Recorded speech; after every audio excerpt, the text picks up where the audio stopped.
So all the rave at the Republican convention is Mrs. Ann Romney. She has a very eloquent persona, very elegant attire, and she's just a special person. I think I like her. If she were running for president, I surely would like to vote for her.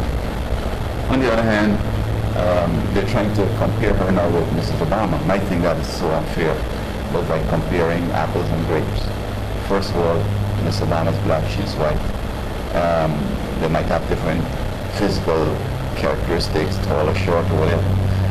But I think they're doing Miss Romney a disservice because she's a homemaker, she's a wonderful mom, wonderful wife, and so on.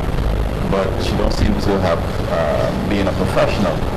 And Miss Obama, I think she's the most important and accomplished First Lady ever.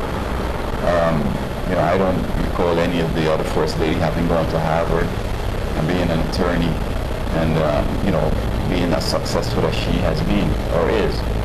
And so I think it's unfair to really compare the two. But of course, again, I think it's unfair. She's not running for president.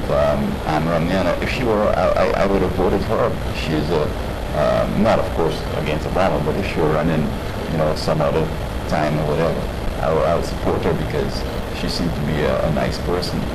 Okay. But the real issue here is not between Mrs. Ann Romney and Mrs. Michelle Obama. It's between Barack Obama and Mitt Romney. And while his wife, Ann Romney, is adding some pizzazz and making him a little more acceptable and showing that he maybe is a normal person, Obama on his own has his own persona, and we have 4 years of him, and I think another 4 years are sort of appropriate. Now, I noticed that she's have her hands up here, and she really hoping to be maybe at last. And I'm telling you the truth, if Romney were to win, they will surely need at last, because this whole world is about to collapse. And, what Obama is doing is forestalling the collapse. And if we do things right, and if the Republicans give him a break, I'm sure that he has ideas that could, keep America strong for another 25 years or more. But he's not getting the cooperation he needs. Mr. Romney has with us foreign policy disasters that he has had in Europe and Asia. I don't see that basically he has the Ann Romney persona and charisma. And this is something that you just can't impart to him. I understand that you went to Harvard, but I just don't understand how he got into Harvard. He doesn't endear himself to me as somebody who has some original ideas and understands the important issues out there.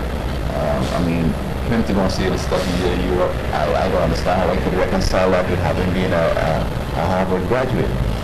And so, it's not about the conventions, it's not about the show and so forth. It comes down to who is going to be the right person to lead this country for the next 4 years. And I think Obama is the person. I wish Obama could have been on a different life because, he's the one who seems to be able to handle the problems. He has the right ideas.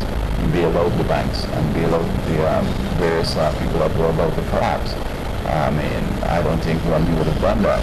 The whole world would have collapsed already. Everything would have been over.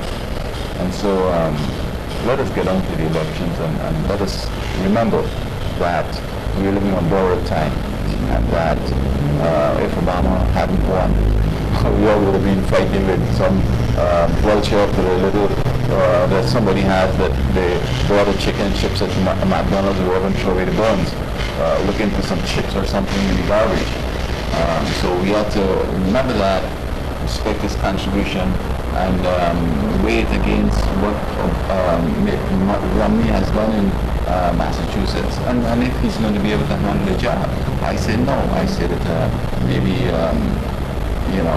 sometime in the future or whatever, or he should have been here in the past when things were real wonderful and you could have squandered 4 years, trying out and so on. But today we are at a crucial stage and we just can't take chances.